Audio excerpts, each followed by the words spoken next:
नमस्कार, आप देख रहे हैं सच की खबर 24 खबर कटनी से। एक साक्षात्कार राजेश बादल जी के साथ। राजेश बादल का बेबाक बयान। आज पत्रकारिता सच से ज्यादा सत्ता के दबाव में है।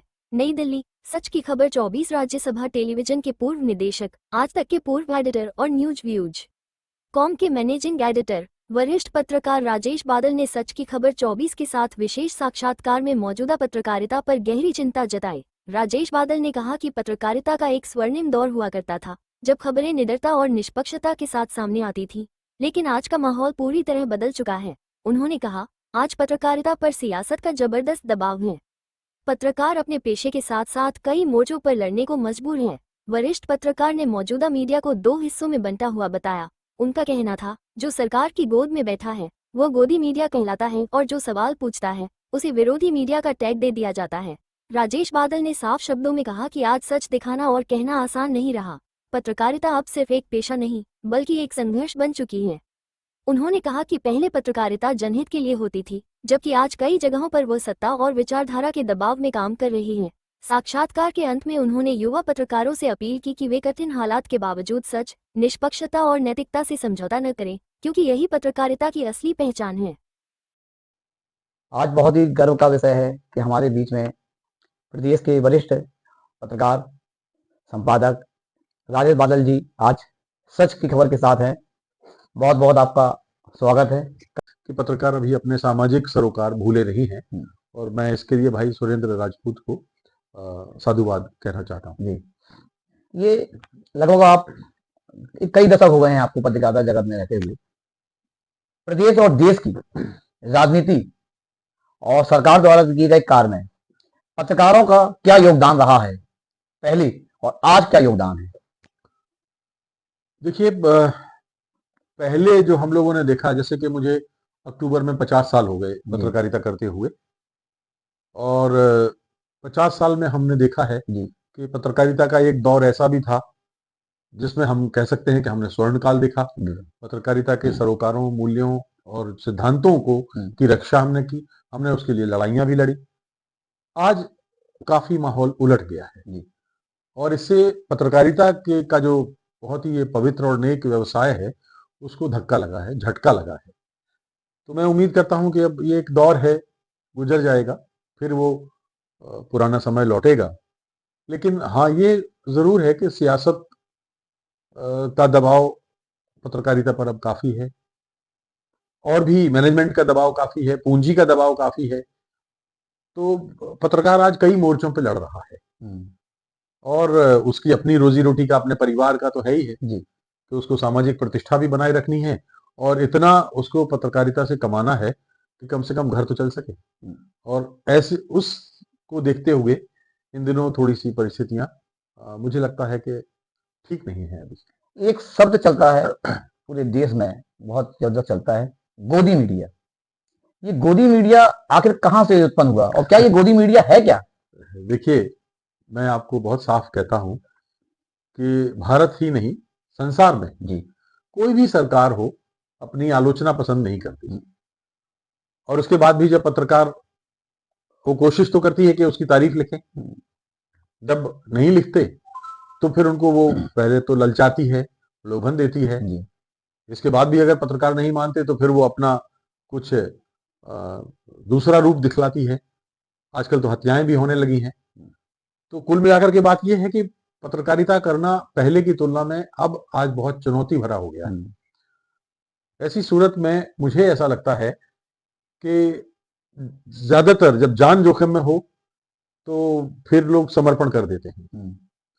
अब इन दिनों जो स्थितियां हैं उसमें पत्रकारिता के, हम लोगों ने तो सारी जिंदगी ये देखा कि भाई हम लोग संतुलित, निष्पक्ष और निर्भीक पत्रकारिता करते रहे। कुछ लोग उस वक्त भी थे जो राजनीति की एक धारा के साथ थे, और बहुत थोड़े से कुछ लोग ऐसे थे जो राजनीति की दूसरी धारा के साथ थे, और हम लोग जानते थे कि इनका जो झुकाव है वो झुकाव किस तरफ है। अब जैसे कि मान लीजिए नेशनल हेराल्ड है, तो नेशनल हेराल्ड के सब पत्रकारों की नीति क्या हो सकती है अंदाज लगाने में कोई मुश्किल नहीं होना चाहिए, और पांचजन्य है तो उसके पत्रकारों के बारे में भी कोई मुश्किल नहीं होना चाहिए। लेकिन फिर भी निष्पक्ष और संतुलित और सरोकारों वाली पत्रकारिता करने वाले पत्रकारों की संख्या बहुत थी। इसलिए सब निपटा गया। अब क्या हो गया है कि या तो पत्रकारिता करते हुए आप सरकार के साथ चले जाएं या सरकार के विरोध में चले जाएं। तो जो सरकार के चले जाएं, क्योंकि सरकार उनको चाहती है कि लालच देके या किसी अन्य तरीके से अपने पक्ष में करे, तो चूंकि वो सरकार की गोद में बैठे हुए हैं तो इसलिए वो तो हो गए गोदी मीडिया। और बाकी जो बचा हुआ है उसमें चूंकि अब संतुलित पत्रकारिता की जगह नहीं बची है, तो आप राजनीतिक लिहाज से उसको गोदी विरोधी मीडिया कह सकते हैं। तो यही है। लेकिन हाँ, ये केवल भारत के संदर्भ में नहीं है। अब मैं आपको अमेरिका का एक उदाहरण देता हूं। अमेरिका में दूसरी बार डोनाल्ड ट्रंप राष्ट्रपति बने। पहले दौर में उनकी पत्रकारों से नहीं बनी कभी, और एक अखबार वहां का ऐसा था जिसने कई पन्ने तक में लगातार प्रमाण के साथ में डोनाल्ड ट्रंप के झूठों का खुलासा किया था, छापे थे कि इस तारीख को इतने झूठ उन्होंने बोले, इस तारीख को इतने झूठ बोले। और पूरे कार्यकाल का उन्होंने देखा तो पाया कि 29,000 झूठ डोनाल्ड ट्रंप ने भेजे हैं, बोले हैं, और प्रतिदिन लगभग 21 या 22 झूठ होते थे। तो जब ऐसी स्थिति हो कि अमेरिका जैसे मुल्क का राष्ट्रपति ऐसा हो, तो आप ये अंदाजा कर सकते हैं कि कौन पत्रकारों को सच बोलने देगा। वो तो यही चाहेगा कि जैसा झूठ मैं बोलता हूं वैसा ही पत्रकारिता से झूठ बुलवाऊं।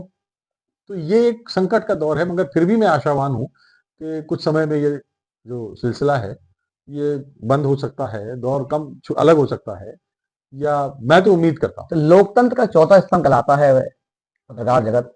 पत्रकार जगत फिर अपना ये इतनी जो समस्याएं उठाता है, तो इसका भविष्य कैसे है पत्रकारों का? पत्रकार किस ओर दिशा में चले जिससे कि उसका भविष्य मजबूत हो? साथ ही पत्रकारों की समस्याएं जो है सालों से चली आ रही है, उसके निदान के लिए सरकार की ओर से कोई विशेष पहल नहीं होती है। देखिए, पत्रकारों का जहां तक मामला है, मैं तो 50 साल हो गए मुझे पत्रकारिता करते हुए। ढेरों दबाव आए, लालच आए, प्रलोभन आए, धमकियां हुई, लड़ाइयां लड़ी। 1983 में 80 में हम लोगों ने देश का पहला आजादी के बाद का ऐसा पत्रकार कांड हुआ था जो पत्रकारों के उत्पीड़न के खिलाफ हम सब लोग लड़े थे और सरकार से लड़े थे, और उस मामले की जुडिशियल इंक्वायरी हुई थी, और वो आज तक भारत का इकलौता मामला है जिसमें हम लोग जीते थे। 83 में हम लोगों ने बिहार प्रेस बिल का विरोध किया।